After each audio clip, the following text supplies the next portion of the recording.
करेंगे। हमारे साथ जो है असद इकबाल जी मौजूद हैं, जो कि सुप्रीम कोर्ट और दिल्ली हाई कोर्ट के माने जाने वकील हैं। इनसे जानकारी लेना बेहद ही जरूरी हो जाता है क्योंकि सुनवाई भी होनी है। सुप्रीम कोर्ट के अंदर में PIL दायर भी कर दिया गया है सुरक्षा कर्मियों को सुरक्षा को लेकर के कि प्रधानमंत्री मोदी जी की सुरक्षा में इतनी बड़ी चूक कैसे हो जाती है। सबसे पहले आपका स्वागत है DS4 न्यूज में।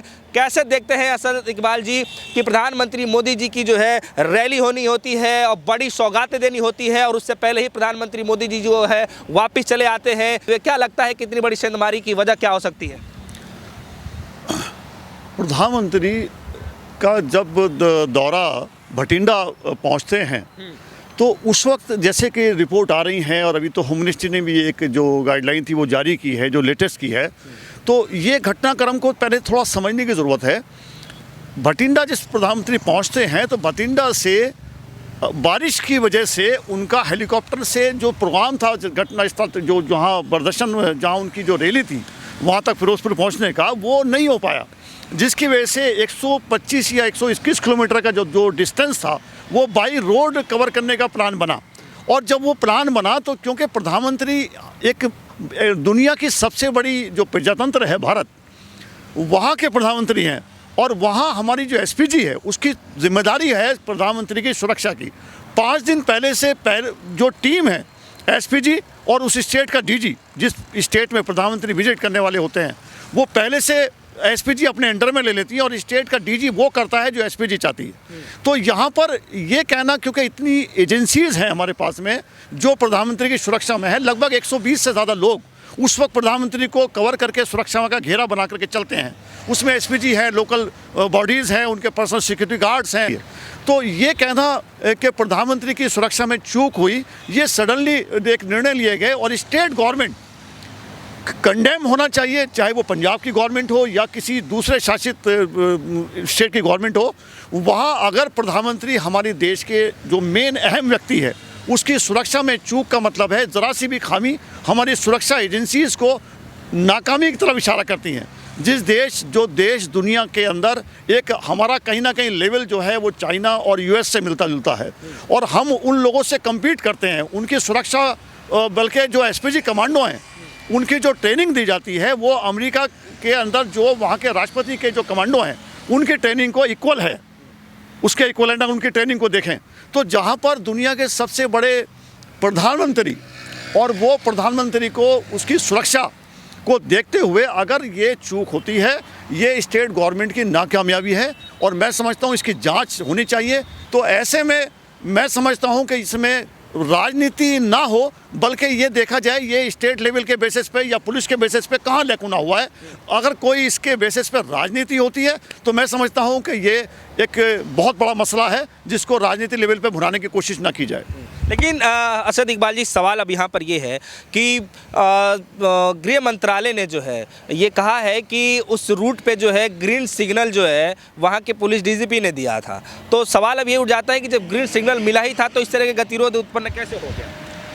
देखिए, जिस तरह की रिपोर्ट वहाँ से आ रही है, जो प्रदर्शनकारी हैं पंजाब में, जो सेंट्रल मिनिस्टर जा रहे हैं और अभी कुछ पहले 2 बार वार्तालाप भी हुई है किसानों से, सेंट्रल मिनिस्टर ने की है।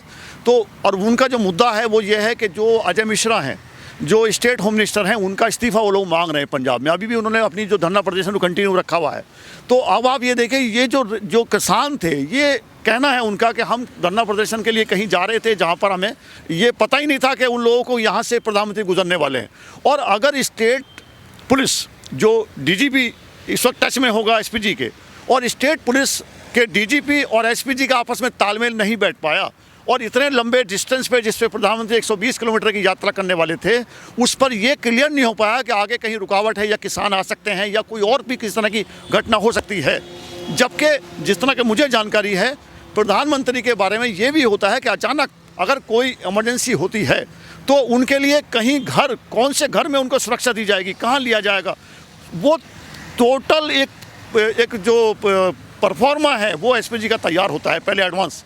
तो मैं समझता हूँ इतनी बड़ी घटना हमारे देश के प्रधानमंत्री के साथ अगर कहीं घटती है तो ये हमारी देश की प्रधानमंत्री की सुरक्षा में बहुत बड़ी चूक है, SPG के फेलियर है। मैं समझता हूँ कि जो SPG की रिपोर्ट है, जो होम मिनिस्ट्री ने पहले से होमवर्क करते हैं, उसमें कहीं ना कहीं फेलियर है। ये जांच सेंट्रल गवर्नमेंट से लेकर के स्टेट गवर्नमेंट दोनों की जांच होनी चाहिए। लेकिन सर सवाल तो ये भी पूछा जा रहा है ना कि जब सब कुछ हो ही गया, काफिला भी फंस गया वहाँ पे, तो फिर जगहों को खाली क्यों नहीं कराया गया? तो कहीं ना कहीं पंजाब की सरकार पे सवालिया तो निशान बनेगा। देखिए, ये तो रिपोर्ट ये भी आ रही है जो जहाँ पर प्रधानमंत्री रैली करने वाले थे वहाँ के जो मीडिया में दिखाए जा रहे हैं कि वहाँ पर पब्लिक नहीं थी, वहाँ सारी कुर्सियाँ खाली पड़ी हैं। तो एक तरफ तो ये है, ऊपर बारिश भी हो चुकी थी, बारिश का मौसम भी था। तो ये भी देखा जा रहा है जिस तरह से राजनीति में जो पक्ष और विपक्ष दोनों काम कर रहे हैं, तो दोनों में ये देखा जा रहा है कि कहीं ना कहीं रैली फेलियर हो रही थी, वहाँ कुर्सियों पे लोग नहीं हैं। उधर प्रधानमंत्री वहाँ जा रहे थे तो जाते हुए ये रोड का एकदम से बठिंडा में पुरवाम बाई रोड जाने का बना बारिश की वजह से। तो ये स्टेट गवर्नमेंट का कितना बड़ा लैकुना है और सेंट्रल गवर्नमेंट का कितना बड़ा लैकुना है। होम मिनिस्ट्री ने अपना होमवर्क नहीं किया। क्यों तो आप डिपेंड रहे स्टेट के ऊपर। अगर प्रधानमंत्री भारत के किसी भी स्टेट में विजिट करते हैं तो क्या 100% आप उस स्टेट की गवर्नमेंट के ऊपर डिपेंड करेंगे? आपका तो पहले से एक होमवर्क 5 दिन पहले तैयार हो जाता है। तो आपका जो होमवर्क है वो आपकी जो एसपीजी रही हो या आपके पर्सनल कमांडो रहे या होम मिनिस्ट्री रही हो, तो आप स्टेट को 100% डिपेंड नहीं कर सकते प्रधानमंत्री की सुरक्षा को। तो जांच का आदेश दे दिए हैं और उधर से पंजाब की सरकार ने भी कमेटी बना दी है, तो क्या लगता है किसका मतलब इसमें गलती होने की आशंका है? देखिए, मेरा अपना जो आकलन है उसके हिसाब से मैं ये कहूँगा कि स्टेट गवर्नमेंट में जो भी अधिकारी, जो पुलिस ऑफिसर्स हों या उससे कंसर्न ऑफिसर हों, उनका तत्काल सस्पेंशन होना चाहिए। ये छोटी मोटी घटना नहीं है। स्टेट गवर्नमेंट को बहुत अच्छी तरह से संज्ञान लेना चाहिए। सारी पार्टियां मिलकर के कंडेम करें इस घटना को, और अगर जिस पार्टी से प्रधानमंत्री ताल्लुक़ रखते हैं बीजेपी, वो इसका राजनीतिक फ़ायदा ना उठाए। ये एक देश के प्रधानमंत्री की सुरक्षा का मसला है। प्रधानमंत्री पूरे देश के हैं, वो किसी पार्टी से संबंधित नहीं हो सकते। तो प्रधानमंत्री है।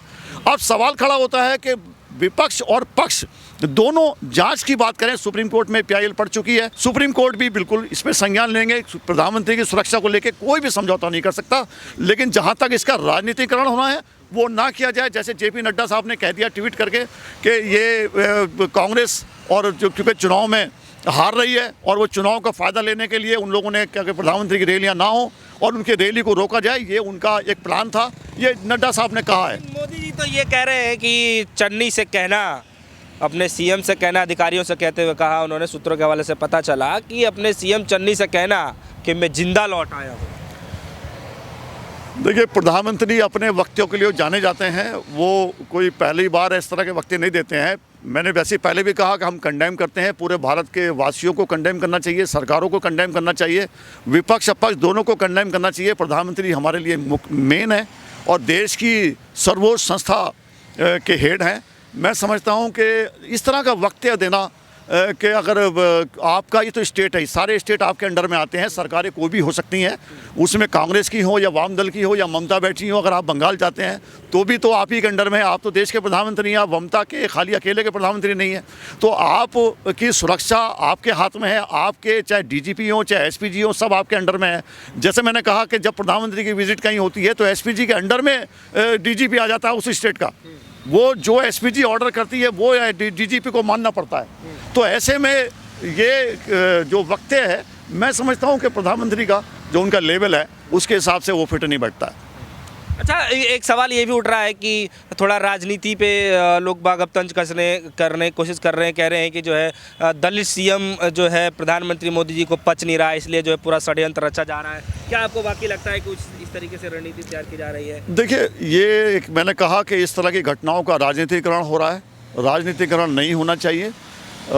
दलित का सीएम होना या किसी ब्राह्मण का सीएम होना हमारे देश की संस्कृति और हमारे देश का जो एक समागम है, ये उसको शोभायित करता है।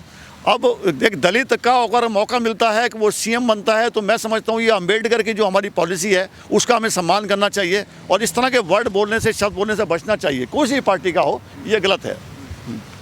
अच्छा, आपको क्या लगता है कि जिस तरीके से गृह मंत्रालय ने जो है रिपोर्ट मांग ली है पंजाब की सरकार से, पंजाब सरकार ने पूरी कमेटी गठित कर दी है।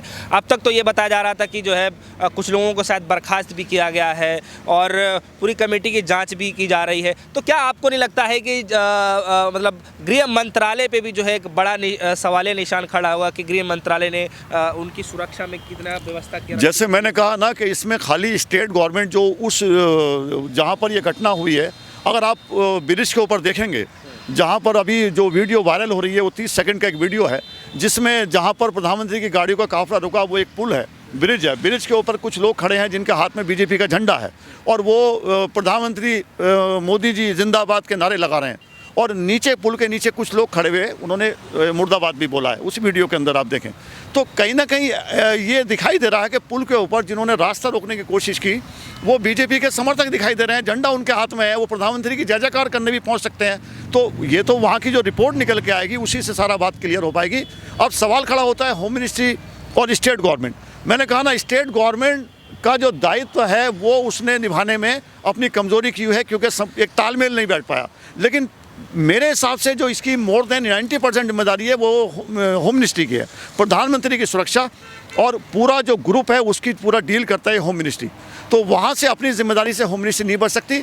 अगर स्टेट गवर्नमेंट के अधिकारियों को सस्पेंड किया जाए या वहाँ की पूरी जांच निकलने के बाद में जो भी कंसर्न लोग उसके जिम्मेदार हैं किया जाए, तो होम मिनिस्ट्री पे भी गाज गिरनी चाहिए जो उसके अधिकारी हैं। अच्छा, सुप्रीम कोर्ट में मैटर पहुंच चुका है सर, तो क्या लगता है किस तरीके से क्या उसमें होने वाला है, क्या उसमें? देखिए, सुप्रीम कोर्ट में मैटर पहुंच चुका है, बिल्कुल बहुत इंपॉर्टेंट इशू है। सुप्रीम कोर्ट बिल्कुल, हमें पूरी उम्मीद है जुडिशरी से वो अपना काम करेगी और इसमें जल्द से जल्द सुप्रीम कोर्ट भी इस पर जो उसकी ऑर्डर आदेश करेगी कि जांच करके रिपोर्ट सुप्रीम कोर्ट दी जाए। ऑलरेडी स्टेट गवर्नमेंट ने काम किया है, होम मिनिस्ट्री ने भी आदेश कर ही दिए हैं, वही फर्दर आदेश सुप्रीम कोर्ट करेगी।